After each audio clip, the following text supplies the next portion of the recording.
Okay, so welcome in. I'm Coach Nye. So today, this is a class I usually teach only on YouTube, but I'm having issues with YouTube, so I'm using my live stream, my one stream, so I can stream across many platforms. So if you're seeing me, welcome in. So today is class 7, and today is about Hagar. So the whole purpose of this series, this is about showing leadership through the women in the Bible, showing the different characteristics of leadership.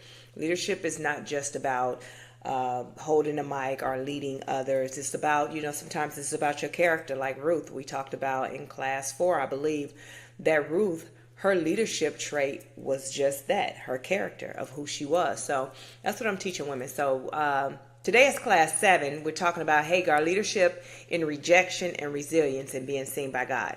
Now, I want to do a recap of what class 6 is. If you missed class 6, you can go check it out on my YouTube. My YouTube is Chat with Coach Nye.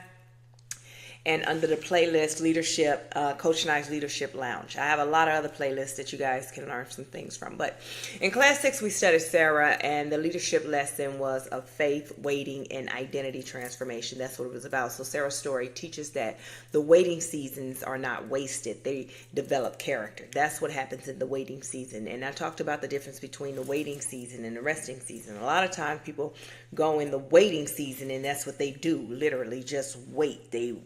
They're waiting. I'm just waiting on God to do something. And then when that doesn't happen, they turn it into a hustle mode, and then they all of a sudden start hustling.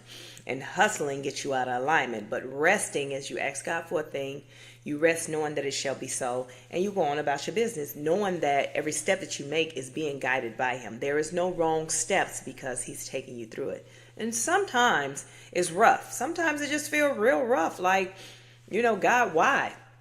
Why do I have to go through all this? And that's because you're looking at it from your own understanding versus looking at it as this is not happening to me. It's happening either through me or for me, for someone else. It's your testimony that's needed. So we learned with Sarah, we learned about the waiting season. It develops character. For her, it did. It strengthened her faith and sometimes it prepares leaders for what God has promised. For whatever the promise is, it prepares you that. So we also explored the importance of is understanding and being impatient and how that can lead to costly decisions. Being impatient can cause you to miss out on God-blessed opportunities, but God still remains faithful to His words. And how impatience can lead to costly decisions, but God still remains faithful to His word. So that class highlighted God's transformation identity over time, which reminded us that our past does not define us. God's promise does. So welcome to the Standing in Power, Leading with Grace. This is the Leadership Through Women's series that I created. So today is class 7, as I said, leadership in rejection and resilience and being seen by God. So we're going to open up with Psalms 139:1. You have searched me, Lord, and you know me. That's what we're going to open with. And you guys, this is all based on class 7 is based off of Genesis 16, chapter 16, 1 through 16, and Genesis 21, 8 through 21. So you guys can go back and read that. So the context in this is about God reveals Himself as Elroy and marginalized woman, being a marginalized woman, right? So let's get into our studies. And happy Mother's Day. So I just did a happy Mother's Day class this morning on TikTok. So if you missed it, I am so sorry. I'm going to try and do more teachings on Facebook. It's just that I got a lot of platforms that I teach on. So if I use this streaming app, then right now I'm on Twitch, I'm on YouTube and Facebook. I think those are the only 3 that I'm on live right now through this platform. So welcome in and happy Mother's Day. And happy birthday to everybody's birthday that's in May. I know Jonathan Gates' birthday was this month. The Foley girls was this month. My aunt's this month. My cousin Rose was this month. Mine's this month. My dad's, my aunt, my other aunt, she passed away. Her birthday. My dad. Mine's, and then my dog. A little story about my dog. My father passed away, and I was having a rough time.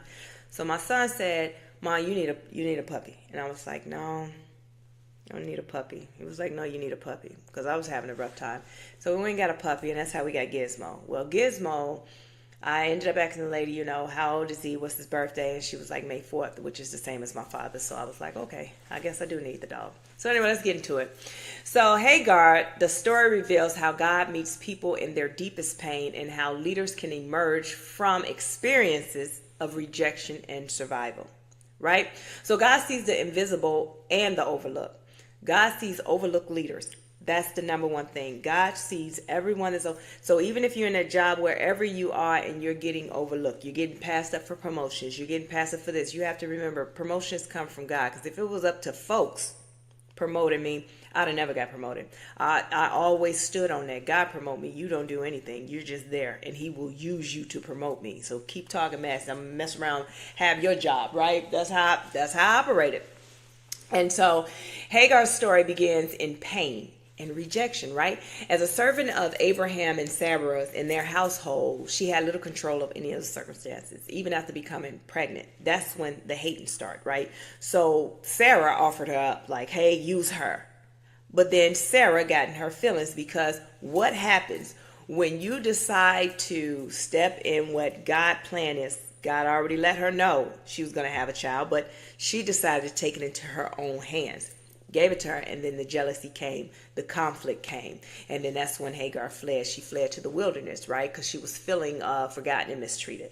So that's what she was. But in the wilderness, that's what God met her. Have you ever noticed? If you really notice and you read, a lot of the conversations happen in the wilderness. And so when I look at the wilderness, I look at the wilderness as a place of confusion. That's all the wilderness is. It's the place of confusion where you go and get clarity from. So Hagar encountered God in a way that no one else in this story has done so. So she received reassurance, direction, and a promise for her future. That's what when she met God in the wilderness, that's what she got. She got reassurance, and He sent her back. Don't worry about it, send you back. And for a lot of us leaders, what happened is we get so frustrated. We're so done with everything. We just want to be over it, right? And then God sent us back in there.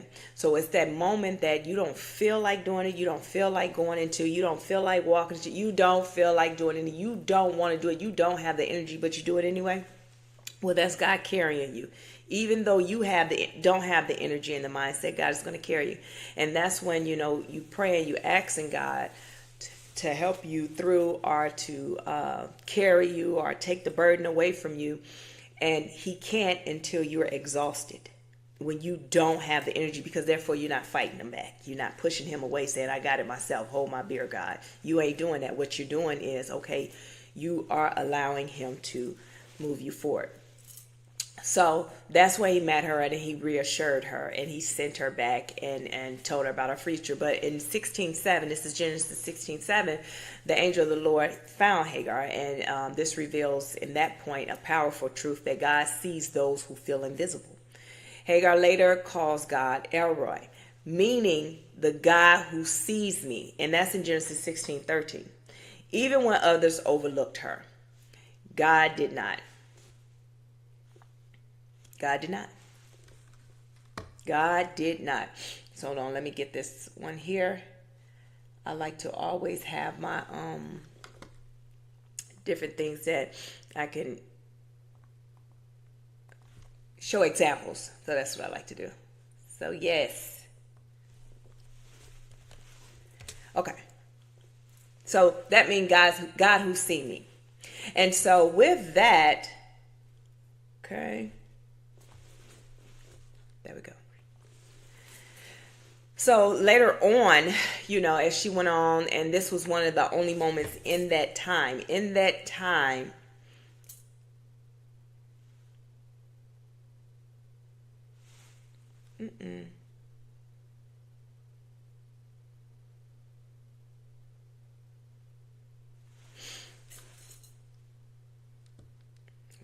So in that time, I'm sorry guys, in that time, this is one of the only moments in the scripture where a person assigns a name to God based on personal experience.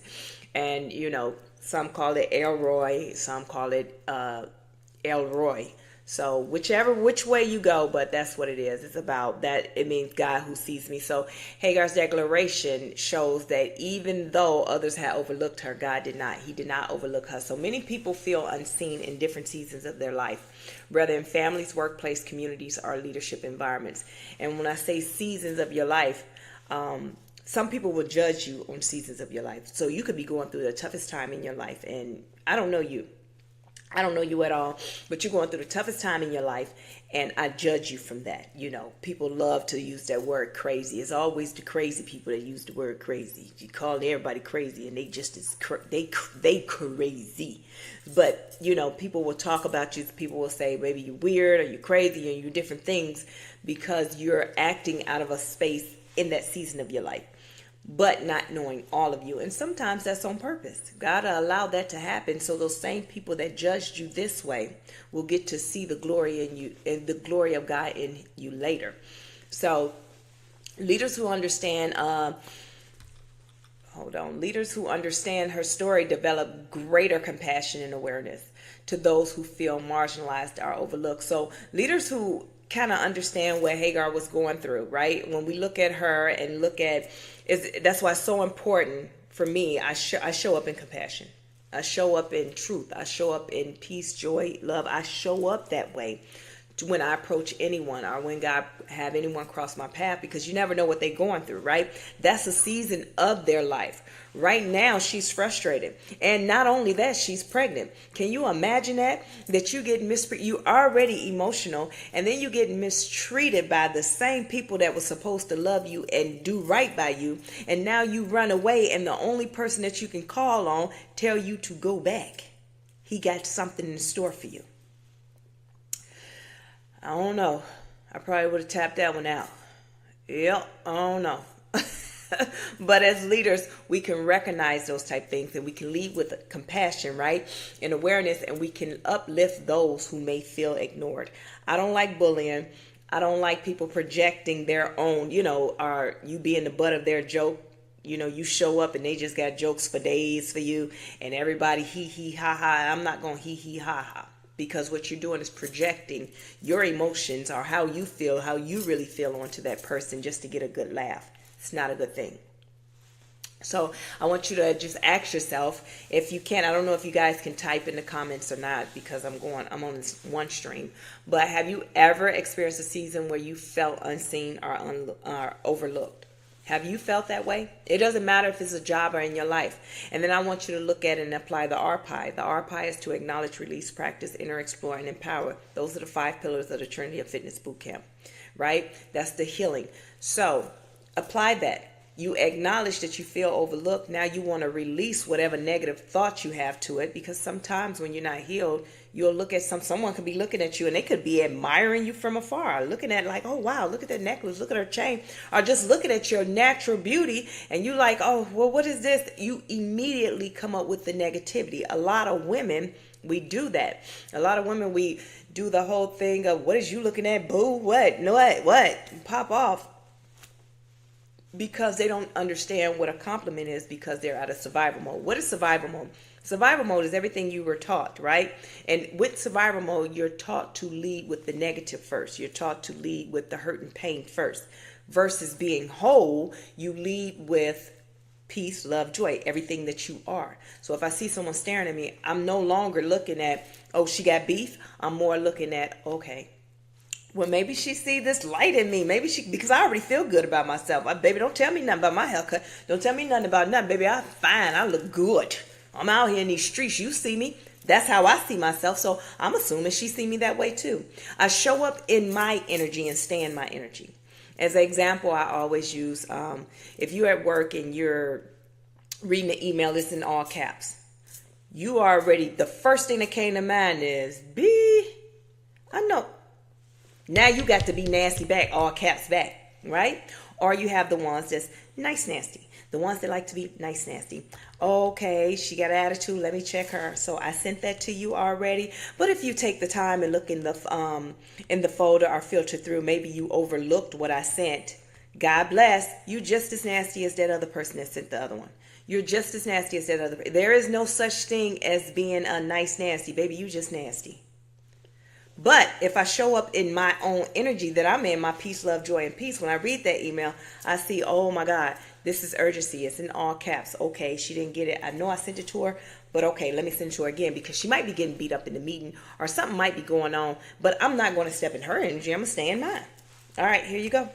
And then not only that, I forwarded the email that I sent her already. So later on, when she calmed down, she could see like, dang, Coach Nye sent me this already.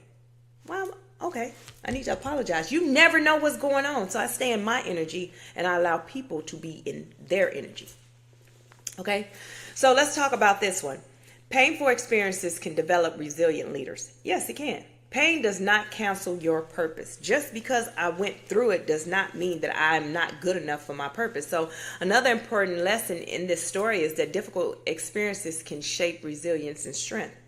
So after Hagar, she flees, right? She flees from Sarah. She finds herself alone in the wilderness.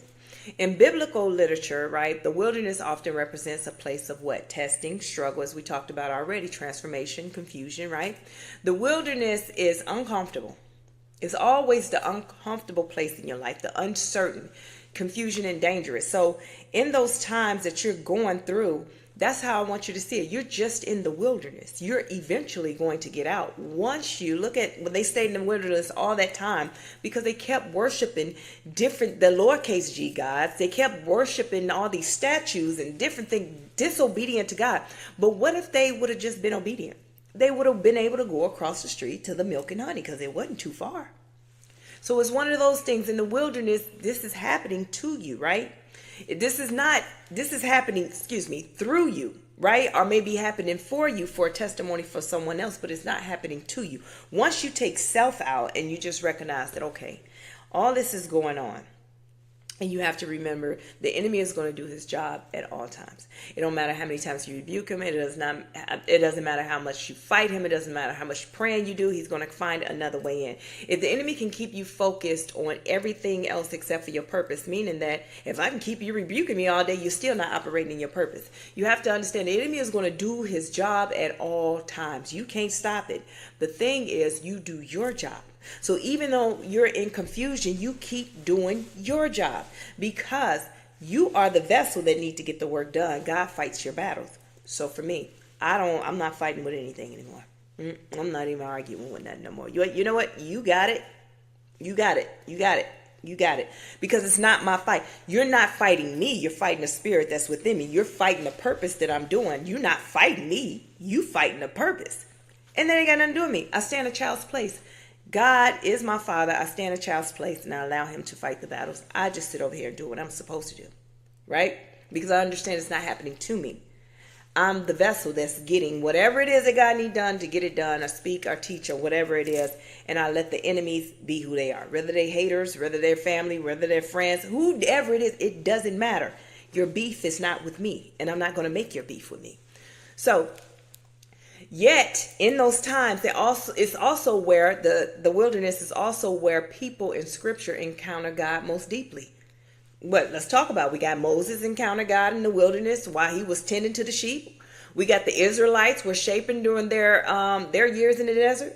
We got Jesus spent 40 days in the wilderness preparing for his ministry. See, this is where God can meet you in your mess. Confusion. The wilderness is confusion, your mess, your struggle, whatever it is. God will meet you there. But you got to allow him to meet you there. You can't call a meeting with God and then you take over the meeting. Let me tell you, God, I'm so stressed out. I need you to take this pain away. And God say, okay, say less. Got you. And then you like, hey, but here's a stipulation. Don't do this. Don't do that. Don't do that. Because they tell y'all, pray specifically for what you want. No one really look at how deep and how, okay. I'm going to say this, but I need y'all to understand what I'm saying. How toxic y'all can be at times when y'all do that prayer. Because what you're doing, when they say specific, y'all literally take that and y'all go to God. God, I want a husband. I'm so ready to have me a husband. I just need me a wife. I need me a husband. I need me whatever it is. Because I'm tired, God. I'm a good person and I'm tired. God say, okay. Then you like, yeah, God, I need that. I need that. God, please. Please, please. But I need her to be able to cook. I need her to be this tall. I need her to make this much money. I need her to be able to put up with my mess. I need her to be able to do this. When I go out and cheat, I need to do this, do this, do this, do this. And I need him to be 6 foot tall. And I need him to be this. And I need him to have this type of job. And I need him to be able to do this. And I need him to do that. And nobody not one time said, okay, God, fix me so I can be prepared for the man that I want. You want this man to make this much money. You want this man to take care of you. You want this man to take care of your kids when you still having interactions with your baby daddies or baby daddy with all the toxic mess. You want God to bring someone, because when God bring the two together, y'all think equally yoked mean he got making 6 figures, I'm making 6. No. You both are operating in purpose, whatever your purpose is. That's how you become equally yoked, right? Because you're doing your purpose, you're doing your purpose. Think about Proverbs 31. Her husband was at the gates wherever he was. He didn't have to worry about her because he was doing his thing and he knew that she was going to be doing her thing, right? He wasn't worrying about her doing her thing, like she out there lifting up and showing a little ankle, to the other men in the town. No, he knew that she was working. So for you, right? The same way with you. You want God to bring his healed son, someone that he's been working on, someone that his son done been through some stuff and he finally surrendered to you.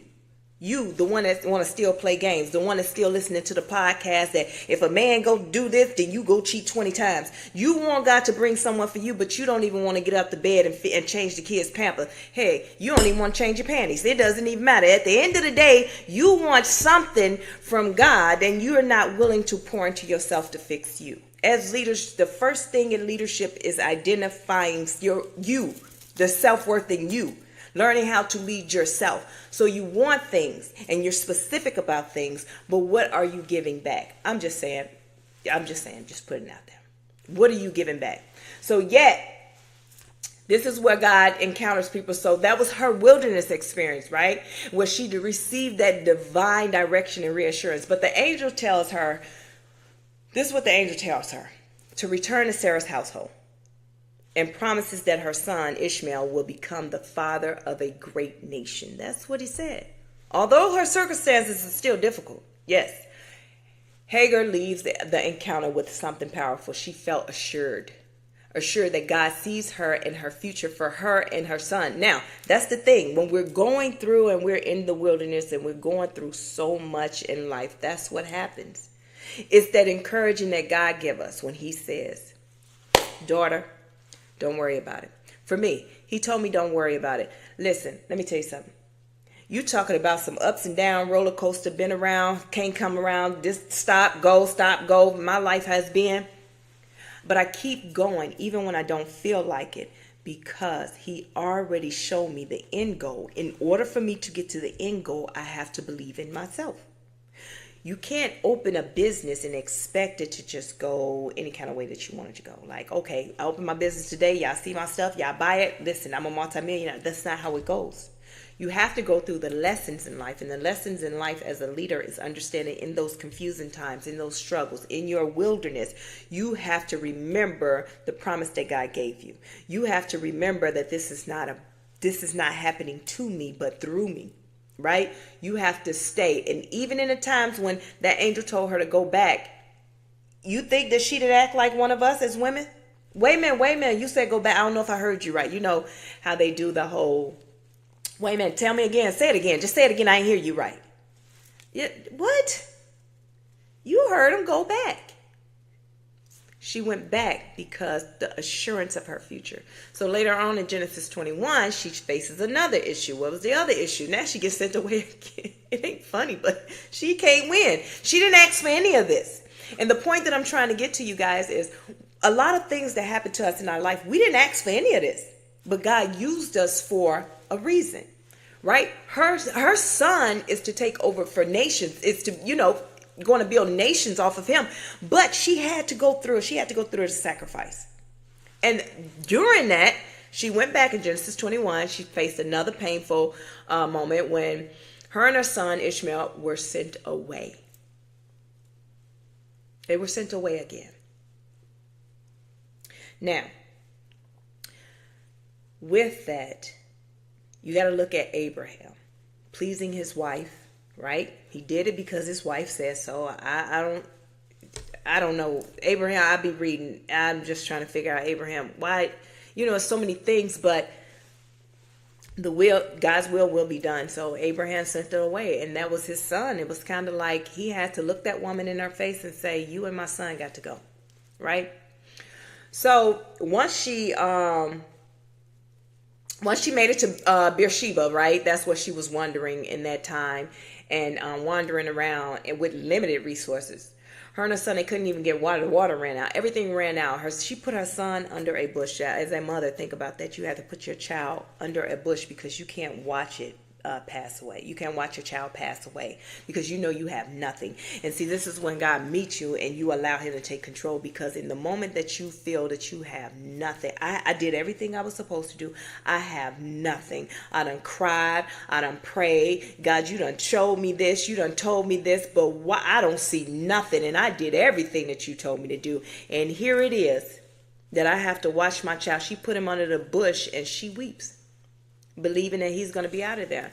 She let her own worries. Now, in this time, when she left the first time, she didn't care about anything. She didn't care if she passed away. She didn't care if she got any water. She didn't care about anything. The first time, she was just fed up. On her own will, she was fed up. She was done.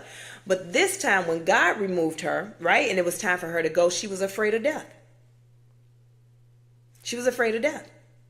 This time that it was time for her to go, she already know what God promised her, but she still afraid of death. We do that a lot. We do that a lot because it's the unknown. God never show us what the next step is until it's time for us to walk into the step. So, but once again, God intervened. So in Genesis 27:17, God heard the boy crying. That's his baby, right? Because children are closer with God because that's what they know. They don't know all these survival tips and modes. We teach them that through life experiences, right? So, and we're supposed to go to our Father with childlike faith anyway, right? So he heard the angel of God called to Hagar from heaven, and God opens her eyes and she sees the well of water, and she's able to go and gain some resources in the water that they need to survive. But in that moment, it illustrated another powerful truth, which was God provides strength and provision even in the most desperate situations. So in that time, it was desperate times. And out of nowhere, a whale was there. Out of nowhere, a whale popped up. I know a lot of y'all would say, man, that whale must have been there all that time. I probably couldn't see it because it was all that sand was blowing everywhere. I couldn't see it. No, that's how God show up in the times that you need him, right? And then you're looking like, well, how did that happen? Well, it's God. He can do whatever he wants, right? So this story reminds us that resilience is often built through hardship. Okay, so many leaders carry wounds from past experiences, rejection, disappointment, betrayal, or hardship. While these experiences can be painful, they can also develop empathy, wisdom, and resilience. As a leader, you need those. I did not say sympathy. I know a lot of y'all love, I just sympathize. Yeah, I bet you do. I just bet you do. Because if you empathize with me, you would never mistreat me ever again. You wouldn't have mistreated me, period. Nah, I went ahead and said sorry. I had sympathy for him. No. That means that you'll do it again. If you empathize, that means that you're feeling what I feel. And you would never want to feel that again.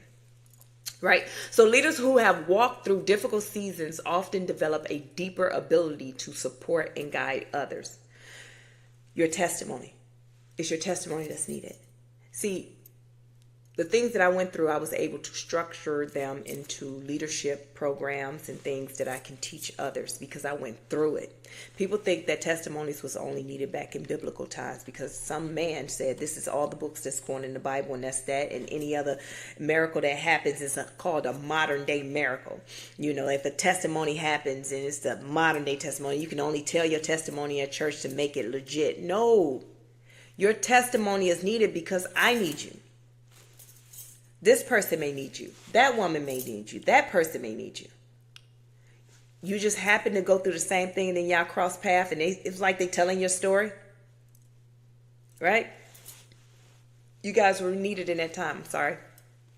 So leaders who have walked through difficult seasons often develop a deeper ability to support and guide others. So this story reminds us that painful seasons do not eliminate our potential. No, it does not eliminate our potential for leadership. Instead, they can shape the strength and compassion that define it. So what difficult experiences in your life has helped shape the strength you carry today? Ask yourself. Just think about it. That's something you can journal. You can journal that. What difficult experiences in your life has helped shape the strength you carry today? Okay, let's get into number 3. God provides direction. God provides direction and hope in the wilderness. In your story, in your storm, whatever it is you got going on, you have to remember that you're the rainbow in that storm. That no matter what's going on, it's not going to affect you because you shine bright. You are the light in the tunnel. The tunnel is dark and everybody that's around you is like, it's just pitch black in there. But how are you moving around in that tunnel? Well, because you are the light. You have to remember this is not happening to me, but it's happening through me or for me for someone else's testimony. This is just what I need to do. God prepared me to walk through this tunnel. You're not afraid. You understand what's on the other side. I'm not afraid of the storm. Yes, there's a storm. Yes, I even have a storm in my life, but guess what? I'm the rainbow. At the end of this storm, I have to go through it. I'm going to put a pin in it and I'm going to just explain this. When you're going through something, go through it. Sometimes the same situation keeps happening over and over and over. And that's because with your emotions, you won't sit in the emotions. You keep asking God to take the pain away. You go through a breakup. You go through a divorce. You go through these different things. And then you never sit in the emotion to feel it. Because if you sit in the emotion and actually feel it, you'll never put yourself in another situation like that again. But since you won't do it, what you do is just go get another man. Go get another girl. Go do another thing. Oh, you won't let me see my baby? I'll go make another baby. But I'm just saying, you have to sit in that emotion. And I always say, if you run into a brick wall with a helmet on, you'll do it again. You'll do it again. And you'll do it again because you don't feel the impact. But if you run into it without the helmet, you'll never do that again. So if you sit in the feeling and sit in the primary emotion, not the secondary emotion, meaning that the secondary emotion is somebody hurt your feeling and you get angry. No, the primary emotion is cry. You want to cry. They hurt your feelings, right? They hurt your feelings. So sit in it. Sit in it. Because what you're going to, I didn't say stay in there. Let me put that out there. Don't stay in it because that's enough time for the enemy to attach anxiety, depression, and everything else. No, I need you to feel it because that hurts you. I want you to cry because it hurts you. I want you to look at truly how you feel, not what the world feels. See, this is your world. Stop trying to be of this world. This is your world. This is where you live every day. This is your body. This is where you live every day. This is your thoughts. This is where your thoughts live every day. This is your mind. This is where your thoughts live every day. So if you're not happy in here, you're going to be a mess out there in the world. You're going to be, matter of fact, you're going to be taken under because you're just like them. But when you change this over here, this don't matter. What they say, you have to have a man, that don't matter. You have to have a wife, that don't matter. You have to make this much money, that don't matter. All that stuff don't matter. It's what makes you happy on the inside. If you're not happy on the inside, I can tell you. You know, I can just look at someone and tell that they're miserable by how they treat themselves. They don't have the self-worth. They self-conscious about themselves. They're not confident. That's why half of them got attitudes. You know, that's why half of them got attitudes. And they're confused because they're in their wilderness. Now I'm going to take the pen out of that and we're going to talk about something else because I want to talk about, matter of fact, pin that back. Let's talk about it. How Sarah gave up. Maybe I ain't supposed to talk about it. Excuse me. How Sarah gave up Hagar. She was like, use her. Maybe I ain't supposed to talk about it. Give me 1 second. My window up, that's why.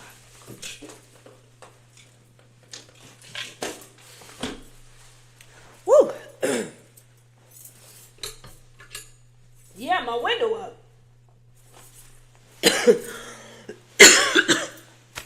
Yeah, pollen and everything else.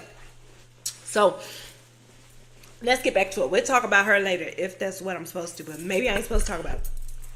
So God provides direction and hope in the wilderness. Let's talk about that. The final leadership principle in Hagar's story is that God provides direction even when circumstances appear uncertain or overwhelming. I'm telling you, it's going to come back now. In both Hagar's wilderness, right, in both experiences that she encountered, God speaks clearly and provides guidance for her next steps. So both times, he told her what the next step was. The first time was to go back. This time, he provided her the resources and everything that she needs to get to the next step. Great day. Let me get my water. Give me 1 second.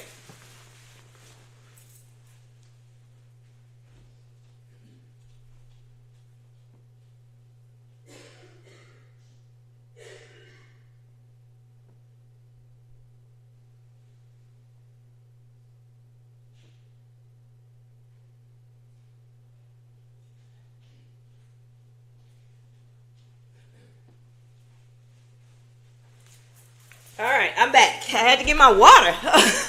So, with the wilderness, we talk about the wilderness symbolizes moments in life when people feel lost, right? Uncertain or disconnected from stability. So, yet the scripture repeatedly shows that these moments can become turning points where God reveals new directions. So, in those times of whatever's going on in your life, it can also show the moments of the turning points where God reveals new directions. So when you're going down the wrong path, because maybe what I was about to talk about, I started choking so I could shut up and get back on topic. So for Hagar, the wilderness becomes the place where she discovers that her story is not over. In that time, in that moment, we will end things. We'll say, we're done. I'm done. This is it. It's a wrap. This is my life. And this is all this be. We'll put an end to it. We'll put a period there. But God can erase that period, right? So God assures that her son, Ishmael, will grow and become the father of great nations. This promise restores hope and gives her the courage to keep moving forward. It's in those times that she needed that courage. She needed that. She needed someone to, and there was no one else around, but she needed to know that she's going to be okay. So most times as mothers, we need that. I remember when my oldest son, he was always sick. He had sinus problems. And taking him back and forth to surgery. And I was always by myself taking him to surgery. It used to break me down. And I would sit there in the waiting room when they take him back. That is the worst thing that I had to do, was to hand my child over. Like, okay, here's my baby. Hopefully he gonna come back, praying that everything's gonna be good. Making sure, I pray y'all don't do anything wrong to him, mistreat my child while I'm not around. Those type things, because I'm supposed to be protecting him. But in those times, I needed to be reassured, and I was. And I remember a nurse came out and told me when Jalen woke up and he was kind of groggy. And my heart just dropped because I hear my baby crying. And she was like, she just looked at me because I swooped him up. And I just held him real close and I was just rocking him. And he stopped crying and he was calm. He grabbed my ear and she was like, she explained to me, she just said that. She was like, you're such a great mom, because immediately. And the whole time I was sitting there thinking like, I'm such a bad mom, Am I doing a good job? And God reassured me through her. So it was in those times, in the wilderness, in those places, where God will show up and show us and also let me know that the story is not over. It is more to come. I am not. Just that reassurance that I needed. So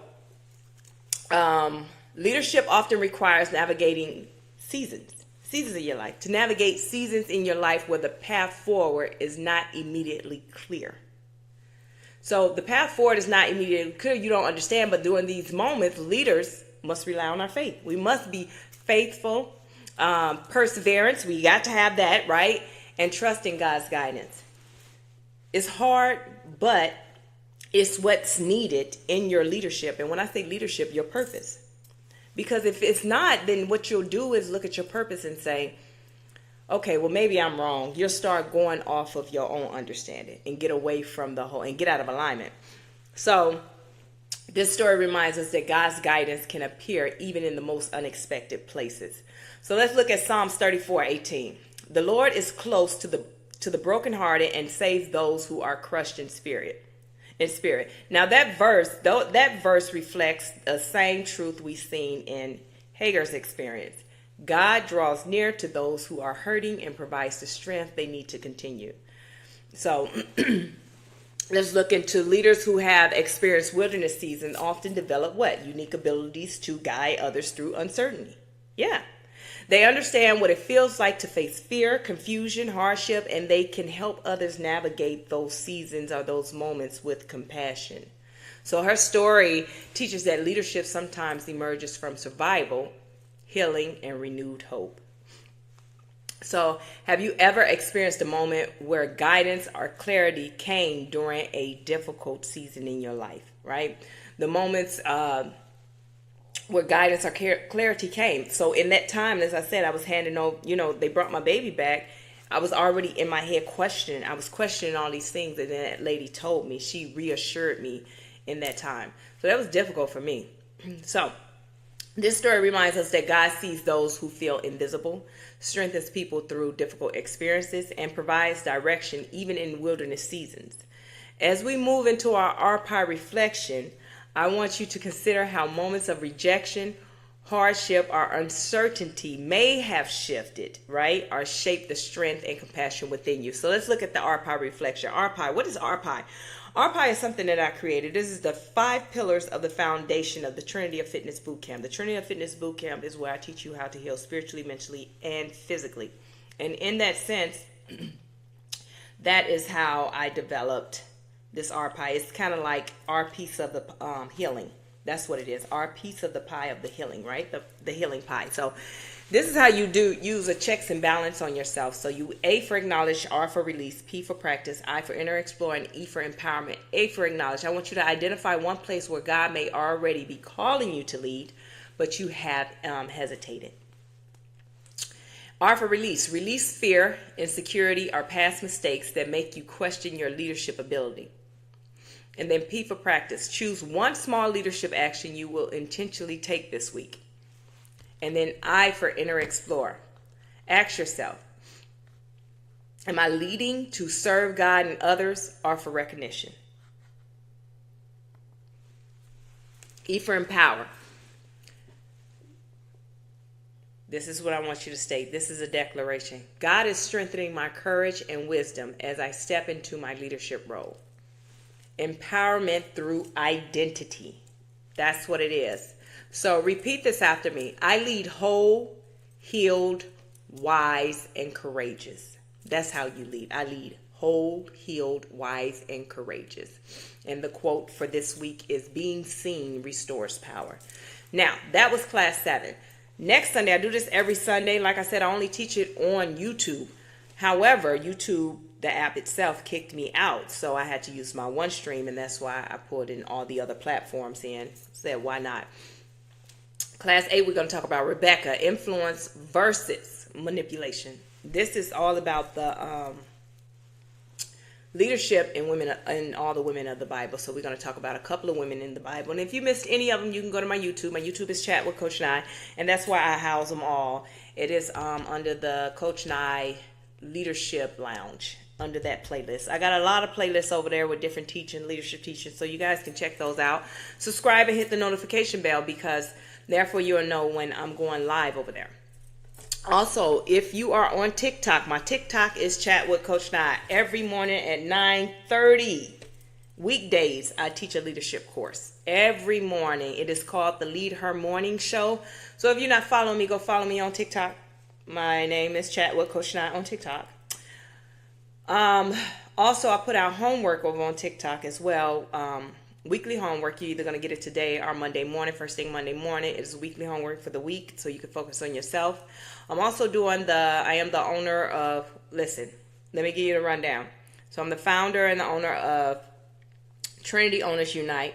And I just launched a small bit of it. A small bit of it I do over on TikTok. And what I do is open my platform to allow small content creators and small business owners to promote their stuff. But I teach how to pay it forward. What it's about, sisterhood. What it's about, love, real friendship, real family. Teaching what that really means. So that's what that is all about. Me opening my platform to show others that you can celebrate others without feeling jealous, okay? Or feeling a type of way. We're sisters, we're brothers. I don't do sis, and I don't do friend. Don't call me friend, don't call me sis. Sisters can have an issue and have a conversation. That's what sisters can do. But sis will talk about you behind your back and tear you down. Believe that. Trust me when I tell you. So, that's what I do over on TikTok. So, check me out. Follow. Chat with Coach Nye. That's what I'm doing over there on YouTube. I just told you I'm doing live over there. My website, tofbootcamp.com. That is where, matter of fact, subscribe to the email list so you can get the weekly homework assignment. And you can get any of the updates that's going on with the Lead Her movement. And we're going to talk about that in a second. That's where I do my life coaching and workout training programs that I have. You guys can get all that over there on tofbootcamp.com. Now with the Lead Her movement network that I have, this is where I'm going to open it up. The grand opening is June 1st, right? That everyone will be able to come in. But May 19th, in 9 days, you're going to be able to log into the app or the network. And it's for the founding members. The first 20 founding members, you come in at a different price, a set price for you for being part of the beginning. So you guys subscribe to my email on my tofbootcamp.com, my website. So you can get information when that opened up, so you can be one of the first 20 to get that at a discounted price, and that discounted price will be for a year. That's where I'm going to personal train live. That's where I'm going to be teaching leadership courses, sisterhood. It's all about me teaching about sisterhood, the sister framework. That's the first course that's going to be on there. It's the sister framework. Every day we're going to have something to do. So I want you to be so focused on yourself you don't have time for nonsense. So that's what that is all about. So you'll be able to post in there. You'll be able to do different things that you do kind of like on social media. So it's not to take you away from your whole social media, which you can if you want. But it's more so to keep you focused on your world, what's happening in here. I'm teaching you how to heal. I'm the coach that's going to save the world. How do I save the world? By teaching you how to heal. And that's what I'm going to do. So be on the lookout for that. I think that's everything. My podcast, I just finished up the God's Plan series, Leadership Through the Book of Daniel. I just finished that up. And usually when I finish a series, I take about a week or two off. And the reason why I take that off is so I can prepare for the next series. So my podcast is on all streaming platforms, iHeartRadio, Amazon, Apple, Spotify, Pandora, all the mainstream platforms. It is Chat with Coach Nye. So go check it out, download it. Listen, I had a great time. I'm glad you guys came in. For the ones that did come in, if you left some comments, I can't see them because I'm on 3 or 4 different platforms right now through this one live. So I really thank you guys. And if you haven't got your book, it is Trinity Walk to Self-Love. It is on Amazon, Barnes & Noble, and Walmart website. So y'all be ready for the Lead Her movement. I got a lot of great things coming down the pipeline. And if you want to be a part of it, go subscribe to my email list on tofbootcamp.com. That is trinityofitnessbootcamp.com. Go subscribe so you can get the updates. Listen, I got to go. Happy Mother's Day, and Coach Nye out.